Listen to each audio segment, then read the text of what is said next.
Y cuando pasa 37.3, incluso ya puede ser considerado como fiebre. Solo que esa no es una regla desde cuando ustedes están aprendiendo. Solo para que ustedes razonen. Si una persona comienza a tener a la mañana febrícula, probablemente su temperatura sea muy elevada. Porque a la mañana nosotros la temperatura máxima que se tendría que alcanzar es de 37.2. Si tiene 37.3 ya puede ser considerado como fiebre. ¿Se entiende? Si yo le digo desde el punto de vista del ritmo circadiano, ¿verdad? Ya demasiado malo voy a hacer con ustedes, pero a veces me ocurre esa cosa, ¿verdad? Y le pongo ese ritmo circadiano, entonces mayor de 37.2 ya es considerado fiebre. Y a la tarde, la persona puede tener 37.7 a la tarde, ya cerca de la noche, y puede no ser todavía fiebre. Por la variación del ritmo circadiano. Desde el punto de vista de fisiopatología, ya sabemos, el metabolismo se desacelera hasta antes de yo despertarme y después comienza a acelerarse hasta antes de yo dormir. Hay que tener en cuenta, y esto sí tienen que saber, que hay personas que pueden no haber fiebre. ¿En quiénes? En los añosos, personas mayores de 60 años, pueden de repente no tener esa reacción que tiene la persona más joven. Las personas con insuficiencia cardíaca grave, no tienen insuficiencia cardíaca leve, la que se tiene insuficiencia cardíaca grado 3, grado 4 pueden tener esa alteración. ¿Por qué?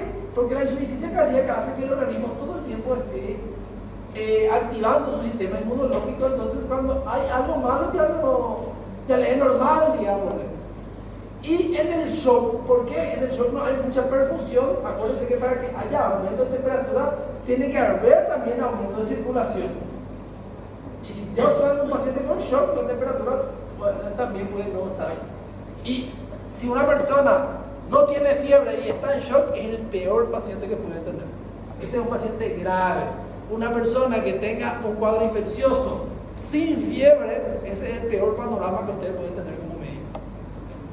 Entonces, que tenga tu paciente fiebre, al final y al cabo es bueno, porque te da a entender que el paciente se está pudiendo, su organismo puede defenderse. Pero si tiene un cuadro infeccioso y no tiene fiebre, ese probablemente no aguante mucho la enfermedad. ¿Se acuerdan cuando yo le dije que le iba a contar de dónde se medía la temperatura corporal central? A nivel de la aurícula derecha. ¿No se le mide todo? No. ¿Yo alguna vez medí la temperatura central? No. ¿Quiénes van a medir la temperatura central? Y los intensivistas. Por lo tanto, si sale 2 intensivistas, acá ya es demasiado. Raramente van a agarrar porque hay mucha especialidad que raro que todos elijan intensivo. No es porque no son capaces, yo sé que son capaces. Bueno, puede ser verdad. Lo que sí que, entonces, se entra por un catéter de vía venosa central hasta la aurícula derecha y entonces ahí se introduce el termómetro para la vía central. Y es lo más, es lo que prácticamente habla de la precisión de la temperatura, y ahí es de 37 y puede tener una variación de más o menos 0.6. Pero lo que nosotros usamos normalmente son las periféricas, donde hablamos de fiebre cuando es mayor de 37.5. Entonces el ritmo circadiano puede hacer que se tenga 36 al amanecer y 37.5 al caer la tarde. ¿Sí? Entonces por eso es que nosotros hablamos que la temperatura normal de la parte periférica es de 36 a 37.5.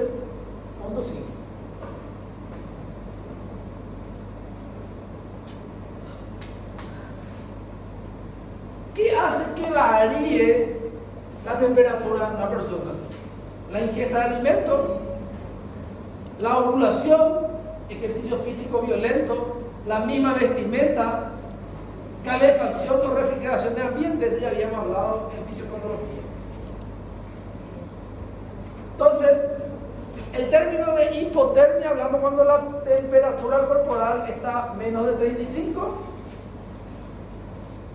Puede ser accidental, que la persona tenga una exposición a temperatura ambiente baja, ¿verdad? Lo que puede ocurrir, por ejemplo, un ebrio que esté por la calle, lo que toma mucha bebida, de repente si se excede mucho puede tener trastorno de la conciencia y entonces de repente la agarran en un lugar frío y como no es consciente del frío, baja toda su temperatura. Y eso es lo que normalmente suele fallecer en las calles, ¿verdad? Por hipotermia.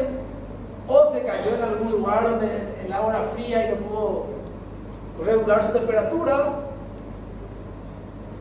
O tenía alguna enfermedad que imposibilitaba que él pueda incorporarse y estar en un ambiente frío. Las enfermedades como la sepsis, el shock y el mixedema, ¿en qué? El mixedema es ¿qué enfermedad de qué trastorno? ¿En qué situación se puede dar el mixedema? Equivocarte con ganas. Ya tenés derecho a equivocarte con ganas. Los médicos son los que más nos equivocamos en la vida. Después ya no tenemos vergüenza. De tanto que equivocamos. ¿De qué enfermedad hablamos cuando hablamos de mixedema? Fisiopatho.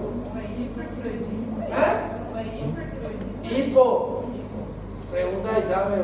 Revalida. Año 2000, no me acuerdo. Drogas, el alcoholismo, psicofármacos, anestésicos, marihuana, todo eso puede llevar a una hipotermia.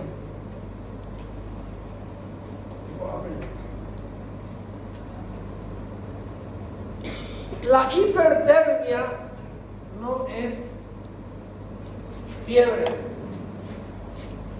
¿Por qué la hipertermia no es fiebre? Me gusta esa patología.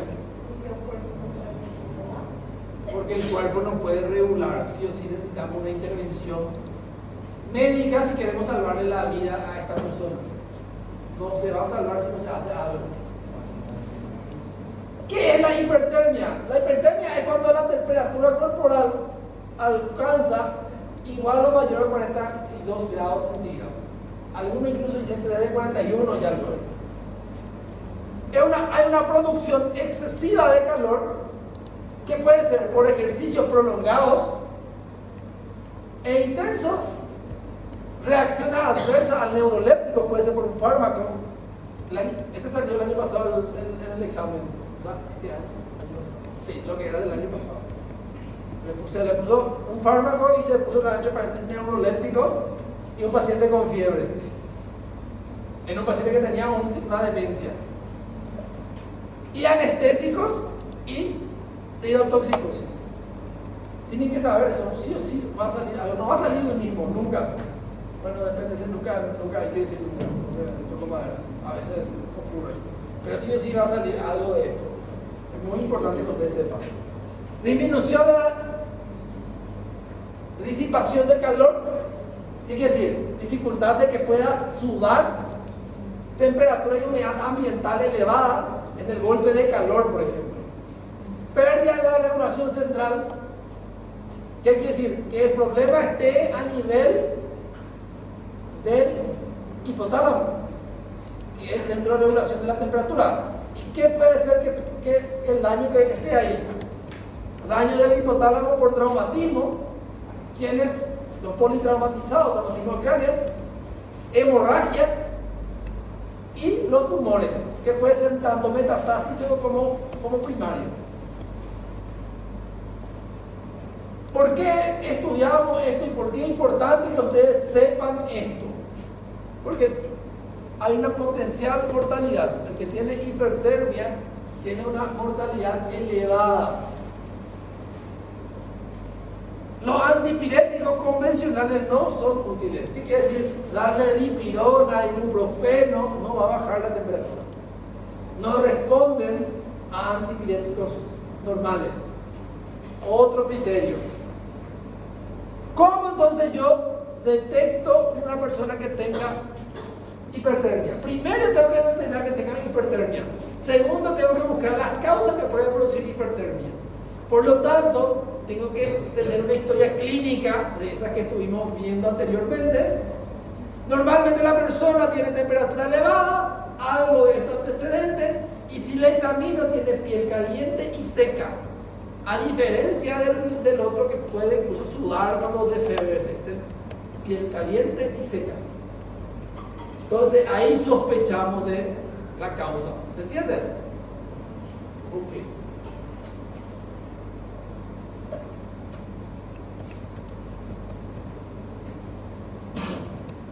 Hablamos ya de las causas: el ejercicio físico intenso, el golpe de calor, anestesia como anestésicos y relajantes musculares. El síndrome neuroléptico maligno normalmente se da cuando se le da un neuroléptico, a veces cuando se aumenta la dosis o incluso cuando se le da recién un neuroléptico a una persona, puede hacer un síndrome neuroléptico maligno. Diagnóstico diferencial: un síndrome febril agudo. Por eso, que cuando una persona tiene fiebre y recibió un neuroléptico, si la temperatura está mayor de 42, obviamente que voy a pensar que es una hipertermia, pero a veces no alcanza eso y tiene las otras manifestaciones. Entonces, ¿qué es lo que pasa también? Normalmente, ¿quiénes son los que reciben neurolépticos? Los pacientes que tienen trastorno psiquiátrico. Y a eso ustedes saben que es mucho más difícil quitarle información. Entonces, antecedente neuroléptico: descarto que sea una causa infecciosa. Si no es A42, si es A42, yo tengo que tratarle ya como una hipertermia. Si no llega a 42, descarto esa causa infecciosa y ya oriento hacia una hipertermia. Puede ser trastornos hormonales como la tirotoxicosis, ¿sí? Y también el feocromocitoma, ¿sí? El feocromocitoma es un tumor de ¿cuál glándula? Por lo menos ya saben. Y puede ser también por otro trastorno como un accidente cerebrovascular en esa región. Otras causas: anticolinérgicos, drogas recreativas, el alcohol. Miren, el alcohol puede producir hipotermia y hipertermia. Esa puede ser una pregunta para fastidiarle por esto a ustedes. Anfetamina y la cocaína.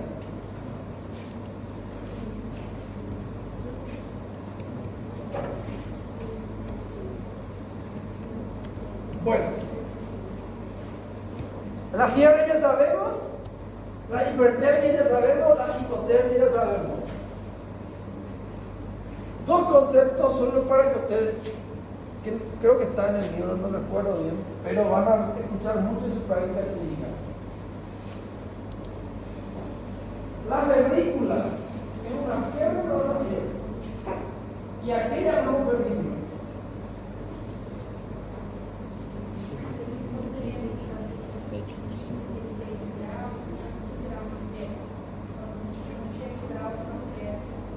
Si respondes mi pregunta, te va a ser más fácil.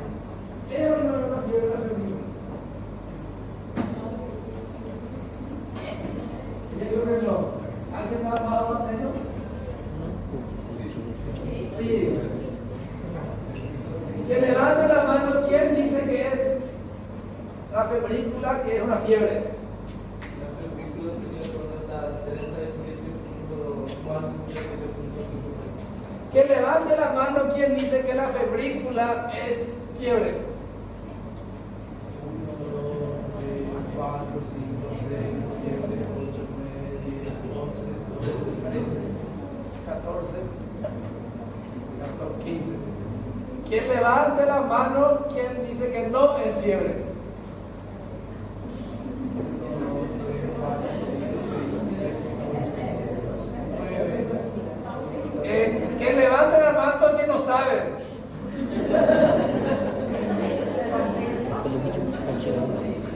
Que levante la mano que no levantó ninguna de las oportunidades. La febrícula es una fiebre baja. Por lo tanto, cuando hablamos de febrícula, hablamos de una temperatura de mayor de 37.5 sin llegar a ser 38. ¿Por qué le llaman febrícula? ¿Y para qué importa? Acuérdense que la fiebre es una situación fisiológica que el organismo puede autorregular. Y a veces también tenemos en cuenta el ritmo circadiano.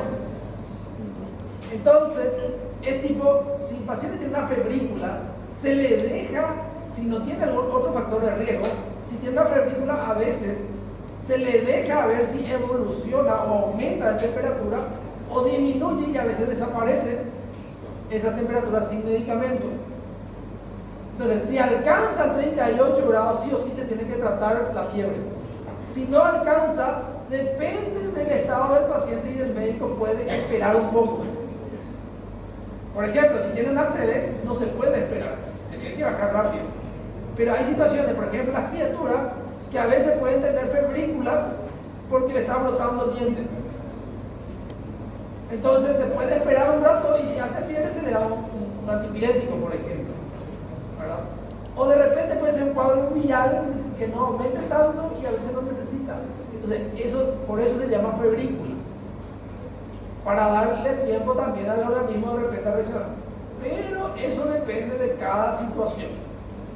Ahora, otro término que van a escuchar o van a leer: hiperpirexia. ¿La hiperpirexia es fiebre o hipertermia?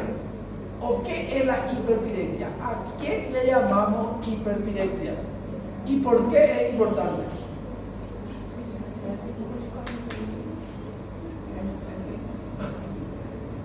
Así más de 41 era hipertermia. ¿Es hipertermia o no es hiperpirexia o no es hipertermia?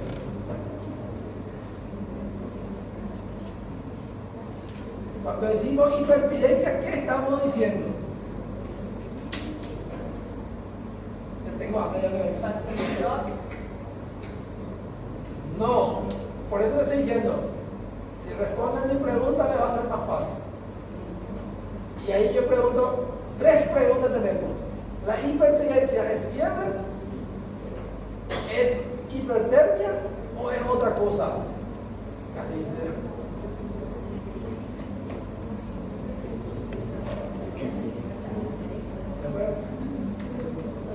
¿No sale la idea?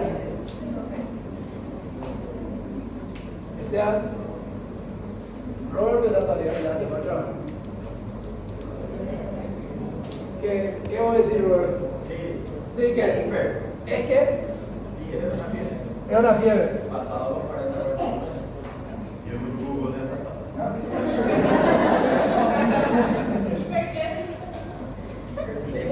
Hiperpirexia. Robert tiene la hiperpirexia de fiebre.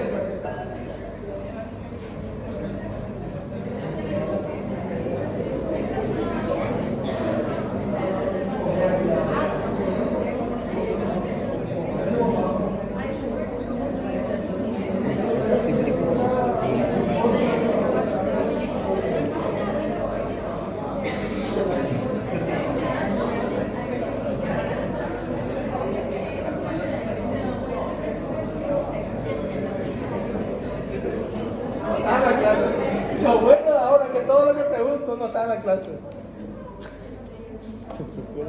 Solo yo invento. Está en el libro, sí. Si buscan el banner, lo encontré que está en el libro. Sí, yo también tengo un poco más de ahí. No, falta 40 recién, falta 10 minutos, 15 minutos. ¿Qué pasó? No, en la calle cuando yo estaba viniendo del hotel querían hacer una oración. Dije, pasa ahí, vamos a hacer oraciones de aquí. Qué malo. Pero igual me bendigo, les dejo. Gracias, me mandan a ayudar a la niña. Sí, no, bendecido más. Me bendijo.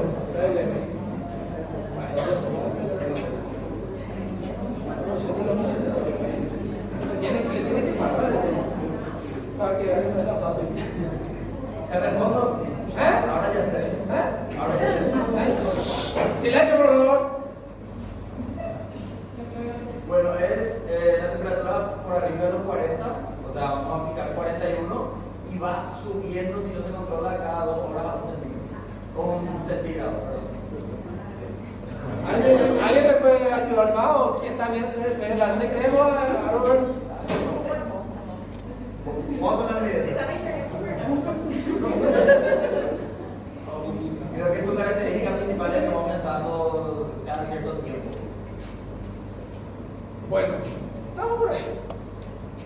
La hiperpirexia es la temperatura, o sea, una fiebre elevada mayor de 39 grados centígrados. ¿Y por qué se llama hiperpirexia? Porque cuando supera esos valores, ¿qué es lo que pasa con las proteínas cuando se es sometida a altas temperaturas? Desnaturalización. Entonces, todo el organismo tiene mayor grado de mortalidad comparado a la hipertermia. Pero no es una hipertermia porque aún puede ser autorregulado. Entonces, la persona que tenga temperatura de 39 por arriba tiene que ser más controlada, así como dijo Robert, cada 2 horas, cada 1 hora o incluso rápido. Porque el daño orgánico es mayor en todas partes del órgano, por ese motivo. Por eso algunos le dividen en hiperpirexia a la fiebre. Sigue siendo una fiebre, pero una fiebre alta, mayor de 39 grados. ¿Sí? Gracias, Roberto.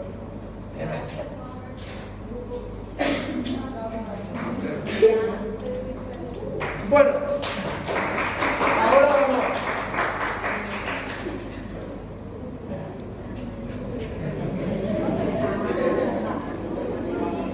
Bueno, ahora vamos a hablar de los patrones.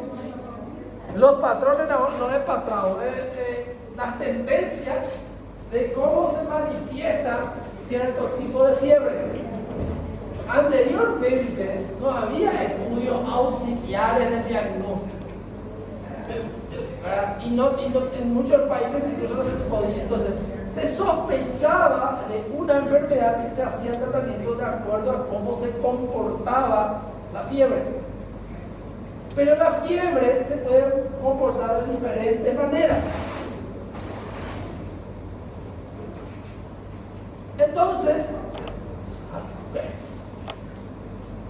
Entonces, ¿qué pasa? Que puede comportarse de cierta forma específica que anteriormente se relacionaba a cierta enfermedad, porque cierta enfermedad tiene esa tendencia de comportamiento, pero no siempre es así. Si bien vamos a hablar de los patrones, hay que tener en cuenta que hoy en día es considerado inespecífico para una enfermedad. Y que si por el patrón, yo puedo sospechar, pero no quiere decir que va a ser esa enfermedad. Que tengo que sí o sí pedir los estudios que me confirmen. Y no me permite diferenciar entre diagnósticos. Yo no puedo saber entre una enfermedad y la otra. Solo me orienta a pensar, pero no me define. Y no existe un patrón que permita descartar una causa no infecciosa. ¿Qué quiere decir? Cierto patrón no me va a decir que es infección o no es infección. ¿Me entienden? Pero anteriormente se consideraba, porque era el único instrumento que se tenía para poder iniciar un tratamiento. Hoy en día ya se sabe que no. Puede haber uno de los patrones donde la persona tiene una variación máxima por las mañanas interviniendo en el ritmo circadiano. ¿Qué quiere decir? Aquella persona que tiene fiebre en la mañana, su temperatura más alta de su fiebre es a la mañana. ¿Qué enfermedad suele estar relacionada con esa característica donde la temperatura o la fiebre es más alta en la mañana? La tuberculosis miliar. La tuberculosis miliar es la tuberculosis hematógena. ¿Sí? ¿Se acuerdan de eso? La persona puede también tener 2 picos febriles en el mismo día. ¿Qué quiere decir picos febriles? Que de repente a las 12 tiene uno y a las 3 tiene otro. Y todos los días tiene 2 picos febriles o en esa... Se puede ver en la enfermedad de Still, en la endocarditis infecciosa de la válvula derecha por gonococo.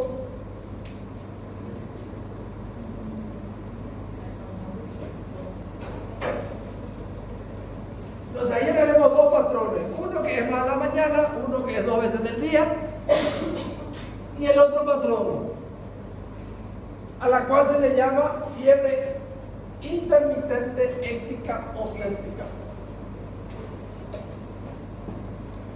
Esta, ¿qué es lo que pasa? Si nosotros vemos la curva de la temperatura, cuando ustedes todavía no se fueron a ninguna rotación por los hospitales, no revisaron de ninguna ficha clínica.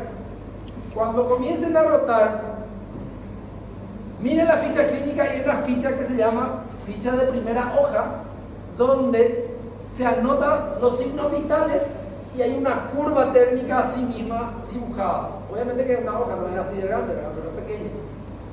Y justamente, ¿qué es lo que pasa? Por las horas del día se van marcando si el paciente en qué hora hizo fiebre. Ustedes pueden ver 37, fiebre es 37,5, de acá para arriba. ¿Qué pasa en la fiebre intermitente éctica o séptica? Que normalmente suele verse por bacterias que produzcan abscesos o por tuberculosis miliar, y también puede ser por linfoma. Miren, un cuadro infeccioso y también un problema neoplásico. Por eso que no nos sirve mucho, pero podemos pensar que esa puede ser la causa. ¿Qué pasa con esto? Que si en un mismo día hace varios picos y baja otra vez la normalidad, pico y baja la normalidad, pico y baja la normalidad. Hace pico y baja, pico y baja. Eso es la característica de este tipo de fiebre. ¿Sí? La fiebre tipo intermitente, éctica o séptica. 3 ya tenemos. De la mañana, 2 veces al día y que hace picos en varios momentos del día y vuelve a la normalidad. Acá estoy. Seria paciente que apresenta febre mais ou menos 5 minutos assim, aí no período da tarde, para noturno, e o hemograma não alterado, o PCR de 96. Yo pensaría en una neoplasia como primera hipótesis, pero puede ser un cuadro infeccioso también, que hay que buscar su origen. Pero esa característica yo pensaría primero en una neoplasia. Geralmente a febre inicia assim depois de 6 horas, aí vai até a noite, passa com a medicação. No, la fiebre no tiene un horario específico, a no ser que sean de los patrones que vamos a ir viendo. Y después tenemos la persona que tiene fiebre continua o sostenida, que lo máximo que puede tener una variación de 0,6, que es lo fisiológico. ¿Qué quiere decir? Que durante todo el día se mantiene febril, ¿verdad? Y no vuelve a la normalidad. Es la fiebre continua o sostenida. No vuelve a la normalidad todo el día. Obviamente que si yo le hago un antipirético va a bajar, pero por sí solo se va a mantener. ¿Se entiende? Por eso que es importante escribir cuando se le dio un antipirético, porque ahí cambia la historia natural de la enfermedad. Esto es historia natural sin intervención médica.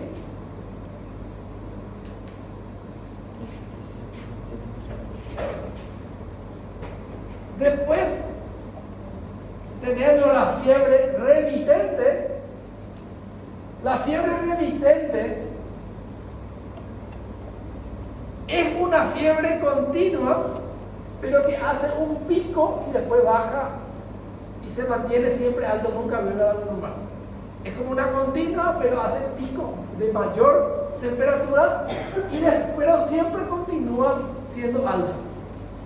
A diferencia de la continua, no mantiene el ritmo circadiano.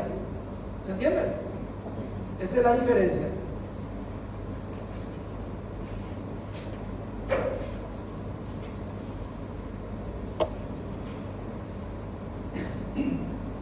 Y después va a estar lo que dijo la compañera, la fiebre periódica. ¿Qué quiere decir? Es una fiebre que yo sé que de tal hora hasta tal hora el paciente va a tener fiebre, porque así se comporta esa fiebre.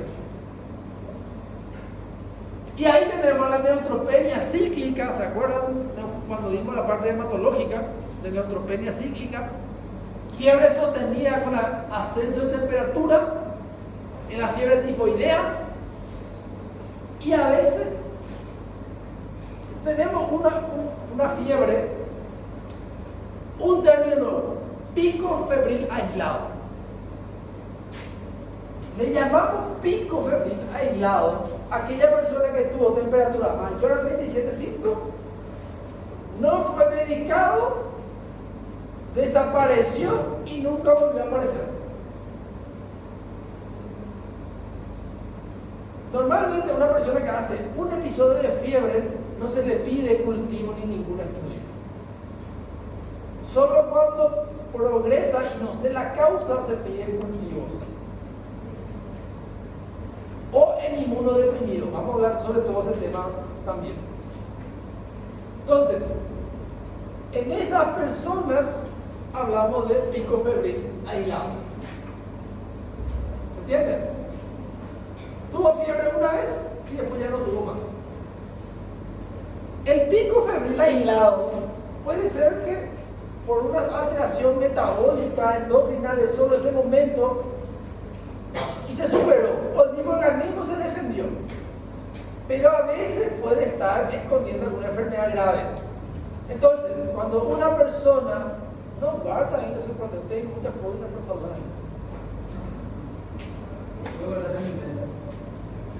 Entonces, esa situación puede estar escondiendo una enfermedad grave. Entonces hay que tener, es solo para tener en cuenta que puede no significar nada y a veces puede ser otra enfermedad que esté solapada. ¿Se entiende? Espero que sí.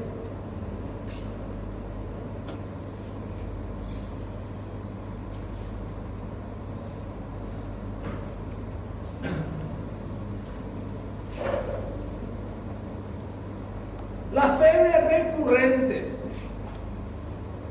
es aquella fiebre, aquí usted puede ver que estos son días, ya no son horas, son días. La persona tiene fiebre por un tiempo y después deja de tener fiebre, 3 días sin fiebre, y después vuelve otra vez. A esto se le llama fiebre recurrente. Aquella persona que tuvo fiebre por un tiempo y después dejó de tener fiebre y después vuelve a tener fiebre. ¿Sí? A eso se le llama fiebre recurrente. Os antitécnicos, eles mascarariam essa Sí. situação? Enmascararía esta situación. Sí. De hecho, que hoy en día ya conocer esto es, digámosle, un arsenal más de conocimiento nada más, pero ya se aplica muy poco porque no le vas a dejar tener a una persona mucho tiempo de fiebre para saber su patrón de fiebre. Ya no tiene sentido, ¿verdad? Pero está escrito en la literatura de la gente que es la última edición y no se lanzó más otra edición, creo que de 2000, no sé cuánto, 16, 19, ¿verdad? Está escrito en la literatura de ustedes, entonces, no sé qué importancia se le daría más adelante. Desde el punto de vista, hablando así de la práctica, siempre es bueno conocer cómo se manifiesta una enfermedad desde su historia natural, para yo de repente tener cierta idea si me enfrento a esa situación. Que hoy en día esta situación es muy difícil, pero puede ser que sí. De repente los cultivos ya está todo normal, ya no sepan qué hacer. ¿Qué se hace? Se quita toda la medicación y se ve la evolución natural. Y a veces la evolución natural me orienta hacia esa enfermedad y le pido otro estudio más específico. Pero no va a ser la regla. Normalmente esto ya se va a hacer con personas con mucha experiencia en el manejo y todo lo demás. De ahí es importante que sepan.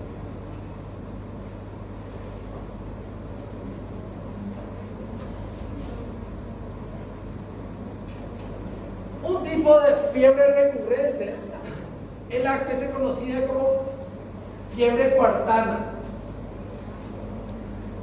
que se ve mucho en el paludismo. Es tipo como el intermitente, ya, bueno, hasta acá